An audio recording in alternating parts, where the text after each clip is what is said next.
हम सब आपका स्वागत करते हैं। दमोह एक ऐसा शहर है जिसकी प्राचीन एक इतिहास है, एक सभ्यता, एक संस्कार है।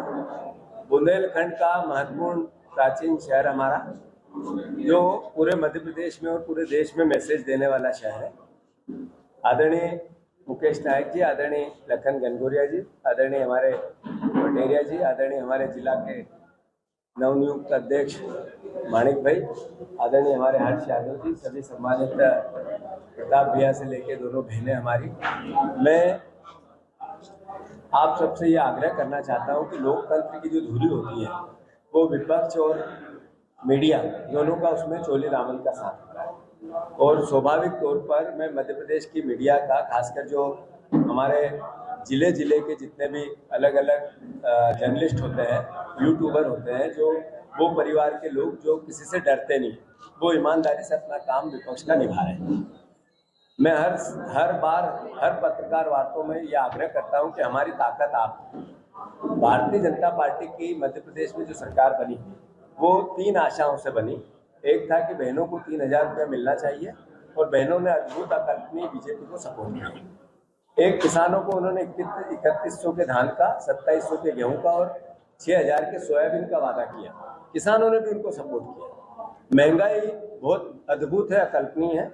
तो हमारे शिवराज सिंह चौहान ने कहा कि मैं 450 में गैस सिलेंडर दूंगा, तो मिडिल क्लास और गरीबों ने भी मदद की। ऐसे ही नौकरी का 5 लाख नौकरी का वादा, हर घर को नौकरी मिलेगी। शिवराज जी ने कहा था हर घर को हम रोजगार देंगे, तो बेरोजगारों ने भी उन पर एक तरह से भरोसा किया। और आज लगभग 19 महीने बाद एक भी वादा पूरा नहीं हुआ, एक भी बात वो जो उन्होंने घोषणा पत्र में कही थी वो पूरी नहीं हुई। शिवराज जी ने कहा था, बहना मेरे पास अभी 1,000 है, चिंता मत करना, चुनाव बाद 3,000। अभी के मुख्यमंत्री कहते हैं कि मैं 28 में 3,000 दूं, मतलब टोटल धोखा देते हैं। तो ये धोखेबाजों का एक गिरोह है और लगातार जनता को ठग रहा है। अभी यूरिया के लिए यहाँ 2 मंत्री हैं, दोनों की विधानसभाओं में डंडे चले। एक विधायक ने कॉलर पकड़ ली एक कलेक्टर की यूरिया के, एक सांसद ने सतना के लिख के दिया कि यूरिया नहीं मिल रही, और मुख्यमंत्री से पूछो तो कहीं यूरिया पर्याप्त है, बिल्कुल हम किसानों को देंगे। शिवराज जी से पूछो यूरिया पर्याप्त है, कोई भी बीजेपी के विधायक, सांसद, मंत्री से पूछो तो यूरिया पर्याप्त है। फिर लाइनों में डंडे क्यों है? दारू मिलती है तो कोई आइडेंटिटी कार्ड नहीं मांगा जाता, अवैध घर घर। और यूरिया लेना है तो पावती चाहिए, उसके लिए कोई आइडेंटिटी चाहिए। मतलब कैसा प्रदेश बन रहा है? देश में घर घर बात होने लगी कि वोट चोरी हुई, घर घर बात होने लगी कि राहुल गांधी सच कह रहे हैं। 30 सीटें 30,000 से कम जीती है लोकसभा की सांसदों। एक सीट पर हमने डेमो दिया, राहुल गांधी जी ने दिया, चुनाव आयोग को दिया। न चुनाव आयोग जवाब दे पाया, न सरकार दे पाया। ऐसी 30 सीटों पर चोरी से प्रधानमंत्री बने नरेंद्र मोदी। अगर 15 सीट कम होती बीजेपी के तो नरेंद्र मोदी तो प्रधानमंत्री नहीं होते, देश में कोई भी होता। इसका मतलब है कि जो संविधान ने ताकत दी, लोकतंत्र ने ताकत दी जनता को एक वोट की, तो उस एक वोट की अगर कीमत नहीं बचेगी तो लोकतंत्र कैसे बचेगा? कैसे बचेगी वो ताकत जिससे जनप्रतिनिधि चुनने की ताकत जनता के बीच में है? कैसे बचेगा जर्नलिज्म जो सरकार को एक तरह से दिशा देता है, जो विपक्ष को भी एक तरह से सहायता करता है? तो राहुल गांधी जो बात उठा रहे हैं वो देश में उस भावना को उठा रहे हैं जिसमें संविधान लाखों साल तक अमर रहे, लोकतंत्र अमर रहे, वोट का अधिकार अमर रहे। इसलिए कांग्रेस पार्टी ने यह आयोजन किया है। मैंने अभी मोहन यादव जी को चुनौती दी है इस पावन धरती से कि अगर आपने यूरिया की उपलब्धता नहीं कराई, 3100 के धान के दाम और 2700 के गेहूं के दाम की आपने घोषणा नहीं की, आपने डीएपी की व्यवस्था नहीं की, सर्वे की नहीं की, बीमा की राशि उपलब्ध नहीं कराई, तो मैं किसान अधिकार न्याय अधिकार यात्रा हम चालू करेंगे शिवराज मोहन यादव की कॉन्स्टिट्यूंसी से 12 तारीख के दिन उज्जैन में, इसी 12 को, और फिर पूरे प्रदेश में लेके जाएंगे। शिवराज सिंह चौहान से भी मैं आग्रह करता हूँ, वादे आपने किए थे, आपने वोट लिए और आप दिल्ली चले गए। ये आपकी पार्टी का इंटरनल मामला है, हम इस पे कोई सवाल खड़े नहीं करते, पर दोषी आप भी उतने ही हो जितने मोहन यादव है, जितना बीजेपी है, जितने नरेंद्र मोदी है। आप देश के कृषि मंत्री हो, हमारे सांसद हो, हमारे मुख्यमंत्री थे, आपने वोट लिए। अगर ये वादे पूरे नहीं किए तो मैं आपके घर के मामा के घर के सामने धरने पे बैठूंगा। ये मैं चुनौती दे रहा हूँ कृषि मंत्री देश के भी, और मैं मुख्यमंत्री जी से भी आग्रह कर रहा हूँ, उनको भी चुनौती दे रहा हूँ। वो इस भावना को कि किसान के हित और अधिकार की रक्षा करनी है तो करनी पड़ेगी।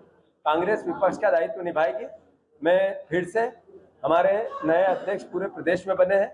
अभी दूसरा चरण हमारा संगठन सृजन का ब्लॉक अध्यक्षों की नियुक्ति का होगा और उसके बाद हम मंडल और पंचायत और वार्डों के गठन करेंगे और फिर वोटर लिस्ट का पुनर्निरीक्षण के साथ कांग्रेस पार्टी एक तरह से इस भारतीय जनता पार्टी के हर उस भावना को बेनकाब करेगी जिस पर इसने वोट लिए और सत्ता में बैठी है।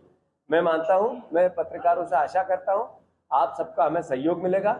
मैं भैया को जानता हूं कि उमा भारती जी ने पहले इनको, हाँ डरो मत, डरोगे तो फिर लोकतंत्र मजबूत नहीं रहेगा।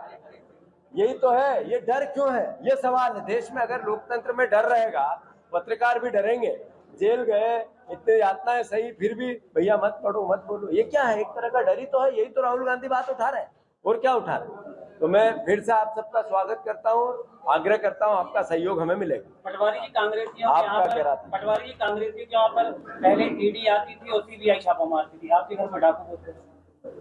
मैं चूंकि ये पर्सनल मेरा मुद्दा है तो मेरा बोलना ठीक नहीं रहेगा, पर इससे एक बात सीधे समझ में आती है कि क्या है कानून व्यवस्था।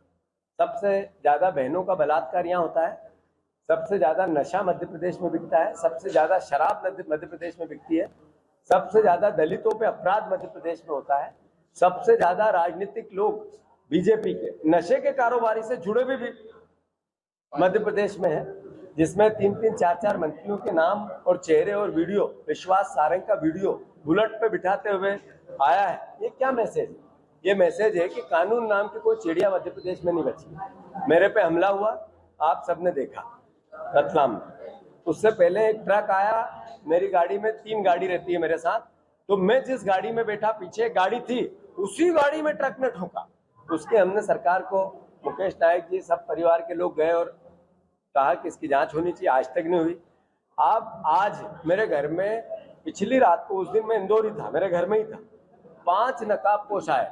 हमने पुलिस को इत्तला किया। सरकार को देखना कि कानून के नाम की कोई चिड़िया बची नहीं। ये चेहरा चिल्ला चिल्ला कर सरकार का बोल रहा है कि अपराधियों की सरकार बन गई, इसीलिए अपराधियों के हौसले इतने बुलंद है। मैं इस पे कोई निंदा नहीं करूंगा, सरकार और कानून काम करे। पटवारी जी, इस बार प्रत्याशियों का चुनाव सर्वे के आधार पे होगा कि ऊपर से थोपा जाएगा? मैं आप सबसे अनुरोध कर रहा हूँ, ये सवाल क्यों उठा? जो भैया ने सवाल किया वो इसलिए किया कि आप चयन सही करना, जीतने वाले का करना, अन्यथा सरकार नहीं बनेगी। आप लोग तो विपक्ष में भाषण दे देते हो, हम लोग भी मार खाते हैं, पत्रकार कई जगह अलग अलग खाते हैं बेचारे, तो वो कहते हैं बदलो, रोटी जल रही है। आपकी भावना है, हम ईमानदारी से जीतने वाले लाएंगे, न ऊपर से थोपेंगे न सर्वे से कराएंगे, जो जनता कहेगी वो। आपने अभी मुख्यमंत्री को भेड़ी कहा? नहीं, मैंने नहीं कहा। आपने अभी जो अपनी बात में कहा कि आप नहीं, मैंने ये कहा कि मेरी टेस्ट कराओ। मैं ये नहीं कहना चाहता कि आपने मेरे पे आरोप लगाया तो मेरा टेस्ट करा। और मैं अब फिर से कह रहा हूँ कि एक मुख्यमंत्री को ऐसे शब्दों को शोभा नहीं देती। अगर वो एक विपक्ष के नेता के लिए इतने बड़े, आज की अदालत में इतने बड़े मंच पे ऐसी बात करेंगे, विजन देना था मध्य प्रदेश का, यहाँ का सामरिक ताकत को बतानी थी, यहाँ लोग आकर्षित हो इसके लिए उनकी योजनाओं को बताना था, वो इस तरह की अगर बात कहेंगे तो नेचुरल है यहाँ का नागरिक दुखी होगा, मैं भी हूँगा, आपको भी होना चाहिए। तो मैंने उनसे आग्रह किया कि ऐसी बातें मत किया करो। मैं किसी प्रकार का कोई व्यसन नहीं करता हूँ, मेरी लाइफ में नहीं किया। मैं जांच कराने को तैयार हूँ, पर कम से कम मध्य प्रदेश का चरित्र बाहर आप खराब कर रहे हो, उसका चेहरा खराब कर रहे हो, उसकी इमेज खराब कर रहे हो, ये मत करो। ये उसका आशय है। एक सबके उत्तर दूंगा। राहुल को लेकर के आपने, राहुल सिंह को लेकर के बयान दिया था, हम जिसे पोते वाली बात, अगर ऐसे अब भी कांग्रेस में अगर ऐसे लोग मौजूद हैं तो उनके लिए आपके आगामी प्लान? देखो, लोकतंत्र के लिए खतरा है, ये बात बिल्कुल सही है, क्योंकि राहुल को भी टिकट हमने भरोसे से दी, और अगर उन्होंने अपना दल बदल किया तो नेचुरल है कि फिर उसने क्या किया, उन वोटों ने जिनने उन्हें जिताया था उनको धोखा दिया, तो स्वाभाविक है। ये हमारे लिए भी चिंता का विषय है, देश के लिए भी और आपके लिए। अभी भी कांग्रेस में ऐसे लोग हैं, उनके वीडियो वायरल हो रहे हैं, तो इसके लिए कांग्रेस, मेरा अभी आप भरोसा रखें, आपकी भी चिंता उनके जैसी है कि ऐसे लोगों का चयन करना चाहिए जो दल बदल नहीं हो। गारंटी है मेरी नहीं होगा।